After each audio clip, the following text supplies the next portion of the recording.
So when it comes to building wealth, making sure you have all the necessary tools is important. Tools like education, advisors, cash, and of course, credit. And since this video is about how to make sure that you always have good credit, that's what I want to focus on. Now, when it comes to credit, you'll hear all different types of opinion about if credit is worth using to help build wealth. Now, regardless of those opinions, it's important to understand that using credit is just like using another tool in the toolbox. Depending on what you're building and how you're building it, it's important to make sure you have the right tool for the job. That's why it's important to make sure that if you do decide to use credit as a way to help you build wealth, then you need to make sure that it's at its best. So the first thing you want to do is make sure you're making payments on time, right? Now, this goes without saying, right? Because the quickest way to mess up your credit score is to miss payments. And that's because making payments accounts for about 35% of your credit score. And like, take it from someone that had what, $30,000 of credit of debt twice in their life. I know how much it impacts your credit score. And if you're watching this video, then you may have some experience with that as well. So if you want to maintain a good credit score, make sure you make that the focus. You want to make sure you're making payments on time, even if you have to automate it, right? If you're someone that has multiple bills, if you can find a way to automate it so to make sure that it reduces the risk of you missing payments. Obviously, you need to have the money to make these payments, but you want to make sure that you make the process as easy as possible. And I remember when I started automating my business, before I did that on my payments, I was like, I like to make sure I know exactly how much is being paid. It helps me keep track of what's going on. But trust me, like when you start having multiple things you need to pay for, making sure you automate those things is the easiest way to make sure that you never miss a payment and that you're on time, and making sure that you maintain that credit score over a long period of time. So the second thing you want to do is make sure you keep that balance low, because if making payments accounts for about 35% of your credit score, then your utilization rate accounts for 30%. And basically that's the difference with the amount of money that you're borrowing compared to your balance. So let's say you have a credit card that's at $10,000 balance, right? And you use like 9,000 of that, right? So your utilization rate is going to be at 90%. And the higher that is, the worse it is going to be for your credit score,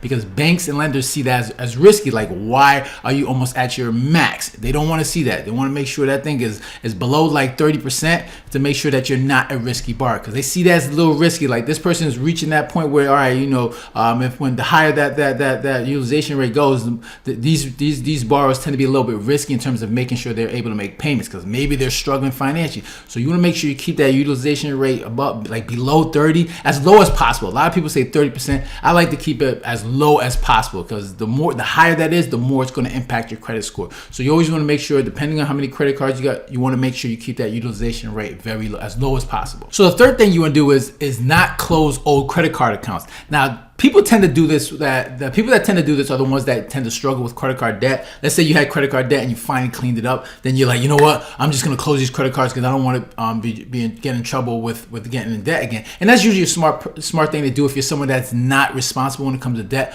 But do understand that this could impact your credit score, because in terms of, like we mentioned previously, the utilization rate. So I mean, depending on how much credit you have available and depending on how much credit you're using, that could impact your score overall, because you've removed one credit card, let's say had $10,000, and you're taking that away. It's going to reduce your overall balance of credit. So that could impact your score. So like I said, if you're someone that's found a way to become more responsible, then I wouldn't close that credit card. But of course, if you're someone that doesn't trust yourself, then you want to do that. Just make sure that it will impact your score initially, but then over time, as you're making payments on all the other debt that you have, it will improve over time. But just make sure you understand that once you close that credit card, your score will be impacted initially, and you would have to build that back over time. Now, the fourth thing you want to do is you want to make sure you monitor your credit report regularly, right? And it's just like your health. You need to make sure, in order to maintain health, you need to make sure you get that checkup every year, right? So you need to do the same thing for your credit, because even though you may be doing all the things right, like making sure you're making payments, keeping your utilization rate, making sure that you're not inquiring about debt, you could be doing all that, but things happen like fraud. There could be mistakes when it comes to a lender. So you want to make sure you're monitoring that. And remember, you get a free credit report every year. So you want to make sure every year you're pulling that just to make sure that everything is good. There's nothing that doesn't seem, out of ordinary. Like, some people like, using your credit card, this fraud, things happen. So you want to make sure you're monitoring that. So you're making sure you're on top of that. Just like your health, you're checking that every year. You want to make sure you're checking your credit every year, just to make sure everything is on the up and up. And that's a great way to make sure you're maintaining good credit for the long haul. So the next thing you want to do is you want to make sure you limit new credit applications, because if you're someone that's constantly like applying for like new credit, lenders tend to see that as risky. Like, okay, what's wrong with this person? Is this person desperate for money? Is this person having money problems? So you want to make sure that you want to limit that as much as possible, because people tend to see that, and they see that the more inquiries that you have, and obviously these are the hard inquiries, these count towards your credit score. Not as much, but over time, if you're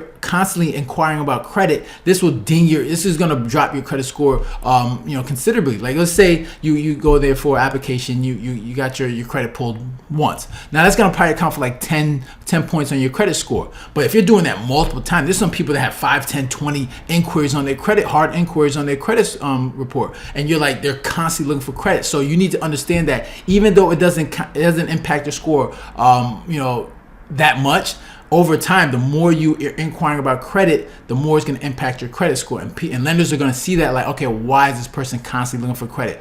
Is this person desperate for money? So you need to make sure you use it only as necessary. If you're looking for a house, or you need a new car, just make sure you limit it as much as possible. Now, the final thing is you want to make sure is keeping old debts on your record. Now, when I mean this is like, especially if it's a good debt. Like if it's a bad debt, obviously you want to make sure you remove that. But if it's a good debt, let's say like a student loan that you paid off or a car loan that you paid off. Now, these, even though it's on your credit, don't remove them, because and if you made payments on all those debt, you want to make sure you keep that on there, because it's accounted as a good debt, and and it shows that you have good history of making payments. So if it's on there, don't worry about, I seen this this old debt. Make sure to remove that, because that could impact your score. You want to make sure you're keeping old accounts that are actually good, that have a 100, like you've had a good account, you made payments on 100%.